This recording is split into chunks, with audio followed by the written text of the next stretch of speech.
Okay, next is let's try this. Example 4, we have a point object is 25 cm from the surface of the glass sphere. Nampak? Tadi 25 cm from the center, sekarang 25 cm from the surface of glass. Depends pada soalan ni letak kat mana. Okay, then dia bagi tahu radius is 5 cm and refractive index of glass is 1.5. Find the position of the image due to the refraction by. Untuk A lah, dia kata position of the image formed by the first spherical glass surface. B, dia kata position of the image formed by the second spherical glass surface sphere. Maksudnya ini dia guna asing-asing lah. Okay, selalunya kita terus cari final image kan. Sekarang dia nak image yang pertama dulu, lepas tu image yang kedua pula. Okay, so tak apa, kita lukis dulu. Okay, draw spherical glass and then line untuk kita nak lukis. Okay, so now okay, dia kata tadi objek dulu kat mana? Object is placed 25 cm from the spherical surface. Dia bagi daripada kat situ je.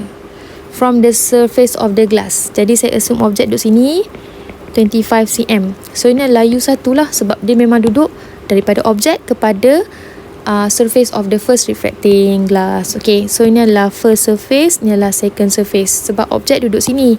Bila objek duduk sini, dia pandang ni surface pertama, ni surface kedua.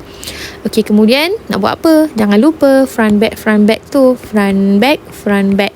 Sebab kita nak tentukan image yang kedua nanti susah. Jadi kita buat macam ni senang. Right, next nak buat apa? Okay, so ini adalah U1. Jadi masuk dalam formula. N1 U1 plus N2 V1 equal to N2 minus N1 over R. Okay, sekarang ni N1 macam biasalah, objek kat luar kan, N1, N2. Jadi N1 adalah air, U dia adalah 25. Okay, so plus with N2 adalah glass 1.5. Okay, 1.5 bahagi dengan V1 is equal to 1.5 minus 1 over R. Objek pandang surface pertama adalah kembung. So convex, dia adalah positive 5. 5 kan dia punya radius. Okay, so kita akan dapat V1. So V1 sama dengan apa? So V1 kita akan dapat 25 cm. Okay, 25 cm means positif kan? Positif bermaksud dia adalah real. Kalau real maksudnya objek dengan image akan duduk opposite side. Okay, so sekarang ni lukis kat mana? V1 ni dia adalah 25 cm daripada first surface. Jadi dia mesti duduk ni front kan, ni back. Maksudnya image mesti duduk at the back of first refracting surface. So dia kena lukis kat sini lah. Daripada first refracting 25 cm. Jadi dia kena keluar lah. Dia imaginary lah, sementara je. So ni I.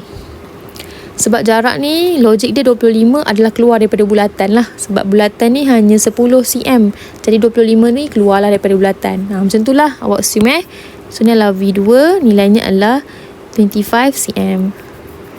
Okay, nampak tak? Dia duduk kat mana? At the back. At the back, nampak tak ni? Ni ada yang saya tulis ni. Image ni duduk at the back of first refracting surface. So you boleh tulis lah. At the back of first refracting surface. Okay. So settle untuk first surface. Sekarang kita akan buat untuk second surface. So second surface, kita akan pandang second surface lah. Okay, jap.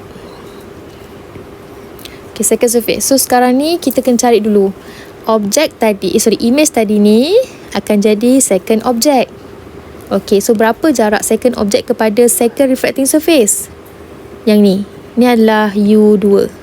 Berapa nilai U2 ni? Adalah logiknya adalah 25 cm U minus with diameter of the glass sphere. So 25 tolak dengan 10. So you akan dapat 15. So U2 adalah 15. Okay, nampak 15 cm. So sekarang ni ingat analogi saya adalah walaupun second objek dia duduk dekat luar, dia punya analogi glass tu tetap ni N1 ni N2. Macam tu.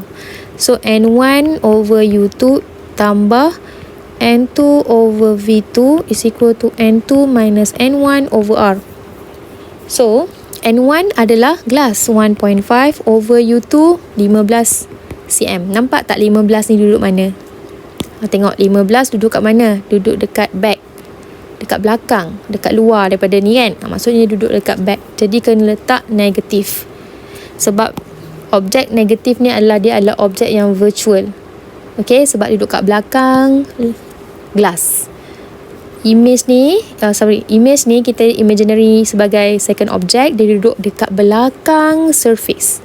Macam case kita example tadi tu, dia duduk dekat depan. Sekarang ni dia duduk kat belakang. Nanti boleh compare dengan example 3. Okay, jadi saya akan letak sini negatif. Right, so lepas tu tambah dengan 1/V2.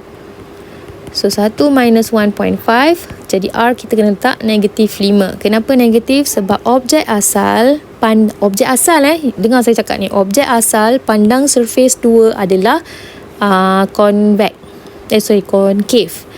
cengkung. So dia jadi negatif. Apa-apa pun objek asal, okay, untuk dapatkan sign ni.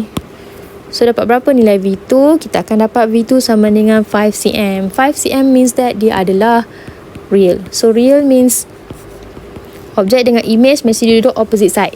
Objek ni bila you buat second surface, objek you kena ambil objek asal. Objek asal means yang ini you kena compare. Kalau duduk objek asal kat sini, image kena duduk kat belakang. Jadi you kena compare, image dia duduk opposite side. Seolah-olah macam ni tak nampak dah. You terus buat dengan second surface objek, jadi image nya duduk opposite side. Jadi image nya duduk di sini. 5 cm kan? Okay, jadi kat sini lah saya lukis warna pink. Daripada second surface 5 cm kan? 5 cm maksudnya pendek sikit lah. Sini. Macam tu. So inilah V2. Okay, so maksudnya duduk at the back of second refracting surface. Macam tu. So nanti you kena hadam balik apa yang saya lukis ni.